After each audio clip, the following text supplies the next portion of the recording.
आपका ये दिमाग आपका दोस्त नहीं है। ये चाहता है कि आप हर दिन अपने फ्यूचर के बारे में स्ट्रेस लो, परेशान हो जाओ फ्यूचर के बारे में सोच सोच कर। और दूसरी तरफ ये आपको हर दिन आपके पास्ट की दवाई खिलाता रहता है, जिससे आप बेवकूफों की तरह वो सोचते हो जो बीत गया है। इस दिमाग को अच्छा लगता है आपकी प्रॉब्लम्स को कॉम्प्लिकेट करना। कुछ स्टडीज ये भी बोलती है कि ह्यूमन ब्रेन को अगर पॉजिटिव और नेगेटिव दोनों दिखाएंगे तो पहले वो नेगेटिव देखेगा। मैं अब एक कड़वा फैक्ट बताऊं, अगर आज आपका ब्रेन ठीक ऐसी ही लूजर्स वाली हरकतें कर रहा है जैसे मैंने बताया है, तो इसके जिम्मेदार आप खुद हो। जब हम नुकीली पेंसिल से बिना रुके लगातार लिखते हैं तो एक टाइम के बाद में उस पेंसिल से लिखावट अच्छी नहीं होती है। ठीक यही चीज हमारे ब्रेन के साथ हो रही है। बिना रुके लगातार उसको यूज कर रहे हैं, हर सेकंड कोई ना कोई दिमाग पे चल रहा है। मेहनती, आलसी, गरीबी, अमीरी, ये वो ऐसे थॉट्स चलते रहते हैं। कॉन्स्टेंट वर्किंग की वजह से ही आपका ब्रेन बेकार होता जा रहा है। Your brain needs a break. जैसे बेकार पेंसिल से वापस अच्छी लिखावट चाहिए तो उसको शार्पनर में डालना पड़ता है, वैसे ही जब आपकी दिमाग की फर्टिलिटी यानी कि उपजाऊ ऊर्जा खत्म हो जाती है और लाइफ में डलनेस आती है, तब आपको बस शांति से रिलैक्स करना है और एक बंद कमरे में बैठकर अपने माइंडसेट को री इन्वेंट करना है। री इन्वेंट योरसेल्फ, ये शब्द याद कर लो और अकेले हो जाओ, क्योंकि जो इंसान अपने थॉट्स के साथ में अकेले बैठ सकता है वो कुछ भी कर सकता है, कुछ भी बदल सकता है, कुछ भी बना सकता है। न्यूटन को भी ग्रेविटी का आइडिया तब आया था जब वो पेड़ के नीचे अकेले बैठे थे। और इस दुनिया में खोज तब होती है जब इंसान एकांत में जाकर अपनी मर्जी से कुछ सोचना शुरू करता है। वही जन्म होता है डीप फोकस का। डीप फोकस का स्विच ऑन तभी होगा जब आप एकांत में जाओगे और डे ड्रीमिंग का स्विच ऑफ करोगे। डे ड्रीमिंग यानी कहीं पर भी बैठकर कुछ भी सोचना जिसका प्रैक्टिकल प्लान हमारे पास होता नहीं है, बस बिना मतलब हमारी लाइफ में कंफ्यूजन की ड्राइंग बनती जाती है। इसलिए अकेले हो जाओ, कुछ दिन के लिए अकेले हो जाओ, चैलेंज लो और अपने ऊपर नजर डालो। You will realise what is practical and you will get clarity. सिर्फ 10 मिनट दिन में खुद के साथ में बैठना है। जो लोग ये नहीं कर पा रहे हैं, 10 मिनट भी अपने साथ बैठ नहीं पा रहे हैं, उनका होता यह है कि प्रेजेंट लाइफ सिचुएशन कुछ और है, जॉब किसी और चीज की कर रहे हैं, फ्यूचर का करियर कहीं और सोचा हुआ है, अंतर मन को चाहिए बहुत कुछ पर मजा ही नहीं आता है काम में। इसीलिए बोलते हैं when you can't change the situation sit alone and change yourself. अगर हालात नहीं बदल सकते तो अकेले बैठो, खुद को बदलो। But remember only without outside influences you can make choices for a better change. Without outside influences यानी बाहरी दुनिया का ज्ञान छोड़कर, बाहरी दुनिया की आवाजें सुननी बंद करके बहरे बनना आपको और एक खिड़की के पास अकेले बैठना है और सोचना है। अब यहाँ मैं जो बोल रहा हूँ ध्यान से सुनना। असल में ये माइंड पैसों से प्यार करता है, पैशन से नहीं। और ये बात सत्य है कि जब तक आप इस दुनिया के बसड़ में फंसे हुए रहोगे तब तक आप सिर्फ अपने काम के आउटपुट से प्यार करोगे, रिजल्ट से प्यार करोगे, अपने काम से प्यार नहीं करोगे। और जब काम से प्यार नहीं होता है तब क्या होता है? तब आलस आता है, थकावट आती है, आप कभी कभी मन चुराओगे काम से। अगर आप मेरी बात समझ रहे हो तो आपको डेली रूटीन याद आ रहा होगा। इंसान अपने दैनिक 24 घंटों को जरूरत से ज्यादा कामों से भर लेता है। ये कर दूं, वो कर दूं, ये भी चाहिए, ये भी कमा लूं। जिससे होता क्या है कि जो इम्पोर्टेंट काम था, जो करना जरूरी था, उस काम की बेटरमेंट कम हो जाती है, फ्लो टूटने लगता है, डिसिप्लिन कम होता है, मोटिवेशन की जरूरत पड़ती है बार बार, रिजल्ट नहीं मिलता है, छोड़ने का मन करने लगता है बार बार और बीच बीच में नए नए आइडियाज आते हैं। This is the evidence of a week mindset. Week mindset क्या होता है? जो टिकता नहीं है। इसलिए टिकते कैसे है किसी भी चीज पर, उसका सीक्रेट सुनो।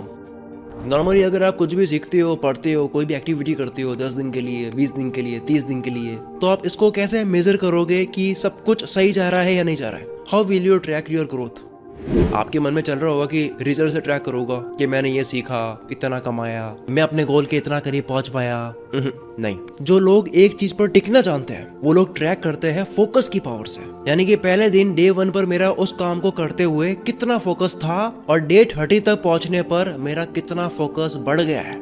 फोकस की पावर बढ़ने लगी, आप अपने आप टिक जाओगे। पर ये पावर ऐसे ही नहीं बढ़ेगी, आपको आइसोलेशन में, एकांत में जाना होगा। तभी आपको जो करियर ग्रोथ की प्रॉब्लम्स है या फिर अपने आप को ना बदल पाने की जो दिक्कतें हैं, उन सब का सॉल्यूशन मिलेगा। अगर मैं अभी आपसे पूछूं कि आपकी प्रेजेंट सिचुएशन में 5 प्रॉब्लम्स क्या है, तो आपको सोचने में वक्त लग जाएगा। जब तक आपको इन 5 प्रॉब्लम्स को सोचने में वक्त लग रहा है, तब तक समझ लो कि आप अपनी प्रॉब्लम्स को सॉल्व करने में 100% फोकस नहीं दे रहे हो। आपकी दिक्कतें आपकी जुबान पर होनी चाहिए और ये चीज तभी पॉसिबल है जब आप एकांत में जाओगे, जब आप लिखोगे। सिंपल सी साइकिल है, problem needs solution and solution needs isolation. Isolation में जाने के बाद आपको एनालिटिकल पावर मिलती है, जिससे आप नेगेटिव थॉट्स फिल्टर कर सकते हो। एक अलग थिंकिंग डेवलप होती है आपके अंदर। जैसे एक थिंकिंग होती है कि अगर मैं प्रेजेंट वाले काम को छोड़कर अपने इंटरेस्ट, अपने पैशन पर काम करूंगा तो ये रिस्क है। और दूसरी थिंकिंग बोलती है कि अगर मैंने इस प्रेजेंट वाले काम पर और टाइम दिया और अपने इंटरेस्ट, अपने पैशन को फॉलो नहीं करा, उसको नहीं चुना,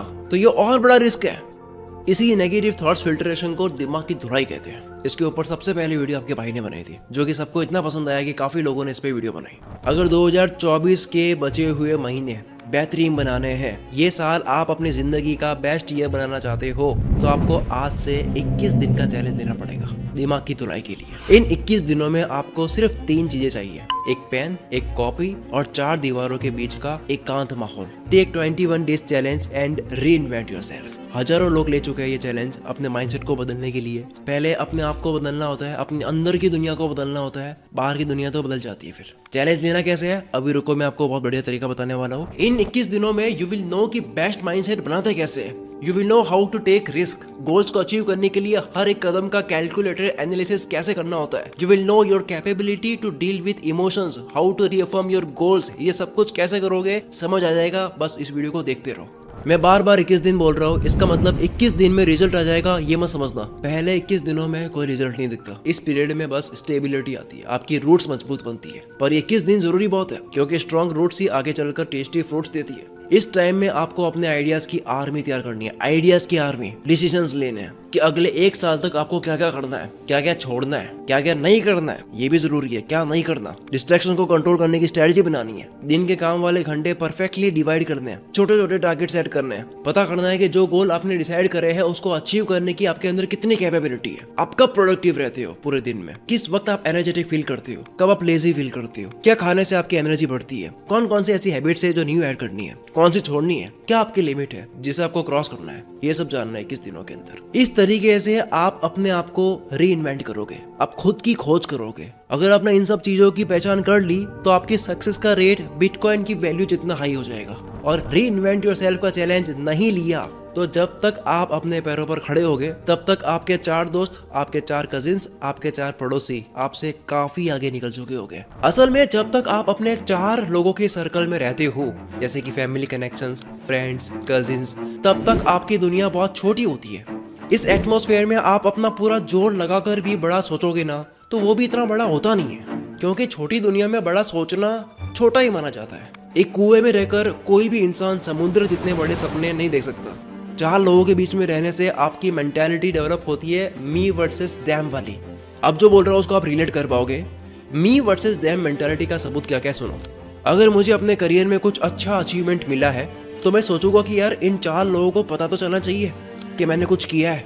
अगर आप किसी ऐसे सर्कल में हो जिसमें सब एक अच्छे लेवल पर है तो आप सोचते हो कि यार इसका तो सेट है, इसका सेट है, इसका सेट है, सिर्फ मैं ही कुछ कर नहीं पा रहा हूँ। अगर आपके फैमिली कनेक्शंस में किसी ने कुछ बड़ा उखाड़ लिया है, कुछ अचीव कर लिया, तो आपको खुशी के साथ में एक अजीब सी फीलिंग भी आती है कि यार इस बंदे की तरह लोग एक दिन मेरे ऊपर भी प्राउड फील करेंगे। अगर आपको कोई दोस्त है जो महीने का 2 लाख कमा रहा है तो आपका टारगेट क्या होता है कि मुझे भी मंथली इनकम 2 लाख करनी है। इसी मेंटालिटी से बाहर आना है। और ये कब होगा? ये तब होगा जब आप छोटी दुनिया से अपने कनेक्शंस कट कर दोगे और आइसोलेशन में जाकर आई वर्सेस आई मेंटालिटी डेवलप करना स्टार्ट करोगे। तब असली री इन्वेंशन गेम स्टार्ट होगा। तब दिमाग में एकदम अकेलापन होगा, तब आपको अपने अंदर की आवाज सुनाई देगी और दिल की चिंगारी दिखाई देगी। तब मेहनत करने का गुरूर होगा, तब आपके पैरों में आपका आत्मविश्वास खड़ा होगा, तब आपको अपने ड्रीम्स का साफ रास्ता दिखाई देगा। अब यहाँ तक आपको समझ आ गया होगा कि being alone is a healthy thing to do, यानी अकेलेपन की आदत डालनी है और खुद की खोज करनी है। अब मैं आपको बताने वाला हूँ हाउ विल यू री इन्वेंट योर सेल्फ। एक एक बात अब ध्यान से सुनना। नंबर 1, आपके जो भी गोल्स है उन पर आपको स्मार्ट स्ट्रेटजी लगानी है। स्मार्ट क्या है? SMART।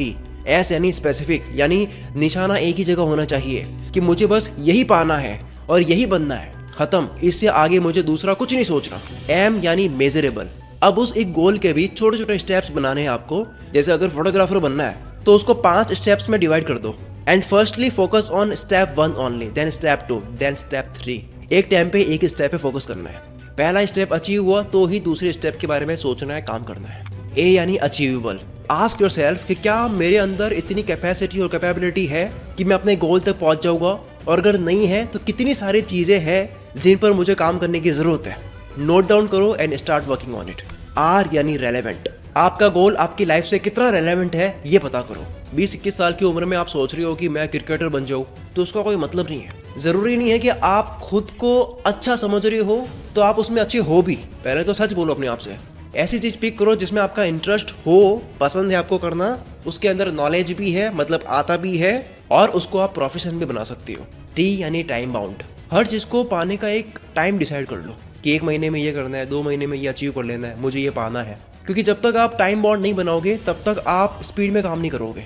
एक डेडलाइन होनी बहुत जरूरी है। एंड लास्ट पॉइंट इज कि वर्क एंड रेस्ट, इन दोनों के बीच में बैलेंस बनाना पड़ेगा, नहीं तो आपको कभी महसूस नहीं होगा कि लाइफ बेटर हो रही है। Remember every step you achieve, no matter how small, is progress. अब बात करते हैं नंबर 2 की। लाइफ का एक ऐसा फेज होता है जब आप पता ही नहीं होता कि अब आगे करना क्या है, और ऐसा फेज आना भी चाहिए। आ रहा है इसका मतलब आप कुछ सोच रहे हो, कुछ करना चाह रहे हो। इस समय पर कुछ समझ नहीं आता, इसलिए सबसे पहले तो क्या करना है, be kind to yourself. इस टाइम हर इंसान सेल्फ जजमेंट बनाता है, पर यह टाइम होता है सेल्फ अंडरस्टैंडिंग का। खुद को जज नहीं करना है, खुद को समझना है। आपको अपने आप से ये 10 सवाल करने हैं, समझ जाओगे गेम पूरी। दिमाग से सारी टेंशन साफ हो जाएगी। क्वेश्चन है, कौन सी एक्टिविटीज मुझे जिंदा रखती है, मेरे बचपन के सपने क्या थे, ऐसी क्या चीज है जिसमें आपको कोई हरा ही नहीं सकता, आप क्या चाहते हो कि लोग आपको क्यों याद रखेंगे, कौन से स्किल में सबसे ज्यादा मजा आता है, लाइफ के ऐसे कौन से इश्यूज है जिनको अभी सॉल्व करना जरूरी है, आपको कौन इंस्पायर करता है और क्यों करता है, आप अपना पूरा दिन कैसे जीना चाहते हो, कितने घंटे काम, कितने घंटे आराम, कितने घंटे मजे, आइडियल डे कैसे होगा आपका, आज से 5 साल बाद आप अपने आप को कहाँ देखते हो, और सबसे आखिर में आज से, अभी से कौन सा स्टेप आप ले सकते हो अपने ड्रीम्स को पाने के लिए। ये 2 बातें समझ आ गई। अब बात करते हैं नंबर 3। अगर आप कहीं भी जाना चाहते हो तो आपको ये पता होना चाहिए कि अभी आप कहाँ हो। सेम मैप में कैसा होता है, मैप में नेविगेशन दिखती है, लेकिन साथ में ये भी दिखता है कि अभी आप कहाँ पे हो। इसी से एक क्लियर डायरेक्शन मिलेगी। ये पता चल गया तो कभी भी आपकी मेहनत का मजाक नहीं बनेगा, बल्कि आप अपनी मेहनत को शुक्रिया ही बोल रहे होगे। कहीं पहुंचने के लिए कहीं से निकलना बहुत जरूरी होता है। सही वक्त पे कट लेना चाहिए, नहीं तो गिले शिकवे होने लगते हैं। नंबर 4, कभी ना कमजोर पड़ने वाला माइंडसेट का एक फार्मूला होता है, उसको अपनाओ। फार्मूला है 4C। पहला C, कंट्रोल। आइसोलेशन में रहकर आप अपने दिमाग पर इतना काबू पा लो कि दिमाग आपसे सोचने की परमिशन मांगे। दूसरा C है कमिटमेंट। क्या आप अपनी इमेजिनेशन, आइडियाज को एक्शन में कन्वर्ट करते हो?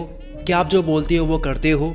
इस चीज में अगर आप 1000% नहीं दे रहे हो तो दिमाग में आपकी एक इमेज बनेगी जिसको बोलते हैं सेल्फ स्टीम। कसम खा लो कि अगर मैंने किसी चीज की कमिटमेंट कर दी है तो फिर वो आसमान से टपकी बूंद की तरह है, वापस नहीं जा सकती। तीसरा C, चैलेंज। डेली लाइफ में आप कितने चैलेंजेस लेते हो, आपकी वॉरियर कैपेसिटी क्या है, अगर लो है तो बढ़ाओ। चौथा C है कॉन्फिडेंस। जो भी आप काम करते हो उसको एकदम बेस्ट तरीके से करना है, उस तरीके से दूसरा ना कर पाए। और जो भी सीखो तो जल्दी सीखो। एक फेमस कोट सुना होगा कि किसी भी काम को इतना अच्छे से करो कि उस काम को गर्व हो कि आपने उसको करा है, और जो भी आपको सीखना है उसको जल्दी से सीखो। ये 4C अचीव कर लिए तो आप अपने माइंडसेट को बेस्ट माइंडसेट में रीइन्वेंट कर लोगे। Number 5, how to take calculated risk. Risk लेने का मतलब फेलियर का डर, गलत। पहले तो डेफिनेशन सही करो। रिस्क लेने का मतलब you allow for the possibility of achieving great things. Risk लेना मतलब सक्सेस की 2 सीढ़ियां एक साथ चढ़ना, मतलब गोल्स को अचीव करने का सबसे सही हथियार। खुद से पूछो, what do I really want. जवाब मिले तो खुद से फिर से पूछो कि जो भी मैं करने जा रहा हूँ क्या वो अब सबसे आखिरी ऑप्शन बन चुका है मेरे ड्रीम के लिए। और अगर सिर्फ यही ऑप्शन बचा हुआ है तो फिर खुद से पूछो कि जो स्टेप मैं लेने जा रहा हूँ, जो काम मैं करने जा रहा हूँ, उसकी 80% स्किल सेट मेरे पास है या नहीं। क्योंकि 20% तो इंसान ग्राउंड पर उतरने के बाद सीख ही लेता है। अगर इस सवाल का जवाब हाँ है तब पेन पेपर लेकर वो सारे चैलेंजेस लिख लो जो रिस्क लेने से आएंगे। फिर आपको ये ध्यान देना है कि इन चैलेंजेस में से मैं क्या क्या मैनेज कर सकता हूँ। एटलीस्ट 30-40% चीजें आपको मैनेज करनी होगी। इससे क्या होगा पता है, इससे वो रिस्क आपको डरा नहीं पाएगा, उस रिस्क की पावर वीक कर दोगे आप कि भाई इतना तो मैं संभाल दूंगा। इन दी एंड अगर आपको अपनी जिंदगी ऐसे बनानी है कि दूसरों का सपना हो तो फैक्ट ये है कि रिस्क लेना ही पड़ेगा। और रिस्क लेने वाले की कहानी बड़ी इंटरेस्टिंग होती है। हम किसी भी बड़े इंसान की कहानी में क्या ढूंढते हैं कि कैसे रिस्क लिया, क्योंकि जाने या अनजाने में जो इंसान बड़ा बना है उसने चैलेंज लिया है अपने आप को बदलने का, चाहे वो 21 दिन हो 90 दिन हो जो भी है, उसने चैलेंज लिया है अपने आप को खपाने का। अगर आप तैयार हो चुके हो रिस्क लेने के लिए और 21 दिन का चैलेंज लेना है, अगर अपनी लिमिट क्रॉस करनी है, अगर ओवर थिंकिंग और कंफ्यूजन में रहते हो और कोई लाइफ का पर्पस आपको समझ नहीं आ रहा है, अगर पूरा दिन ऐसा ही खत्म हो जाता है, कोई डायरेक्शन आपको समझ नहीं आ रही है, अगर यूट्यूब इंस्टाग्राम सोशल मीडिया पर आप दूसरों की सक्सेस को देखती हो और सोचती हो कि मेरा क्यों नहीं हो पा रहा है, तो आपको अपनी जिंदगी को री इन्वेंट करना होगा। और अपनी जिंदगी को री इन्वेंट करने से पहले अपनी सोच को री इन्वेंट करना होगा। और अपनी सोच को री इन्वेंट करने के लिए आपको इस ई बुक की जरूरत है जिसका नाम है री इन्वेंट योरसेल्फ। इस ई बुक के बाद आपकी जिंदगी की डायरेक्शन क्लियर हो जाएगी, आपका फोकस, आपका कंसंट्रेशन काफी बढ़ चुका होगा, बहुत कम टाइम में बहुत कुछ करने वाले बन जाओगे। 21 दिन का चैलेंज में हर एक दिन का स्टेप इस ई बुक में है। और बहुतों के साथ में ये होता है कि मोटिवेशन का हम करें क्या जब लाइफ में करना क्या है यही नहीं पता। आपको अपनी लाइफ में क्या करना है इसका जवाब आपके खुद के पास है, लेकिन ये जवाब आपको मिलेगा जब आप अपने आप से ये 100 सवाल करोगे। और वो 100 सवाल अपने आप से क्या करने हैं इस ई बुक के अंदर है। री इन्वेंट योरसेल्फ ई बुक हिंदी में है, पीडीएफ फॉर्मेट में है, जिसको आप डाउनलोड कर सकते हो अपने फोन में। अब क्योंकि ये पहली बार लॉन्च हो रही है तो इसकी प्राइस इतनी कम है कि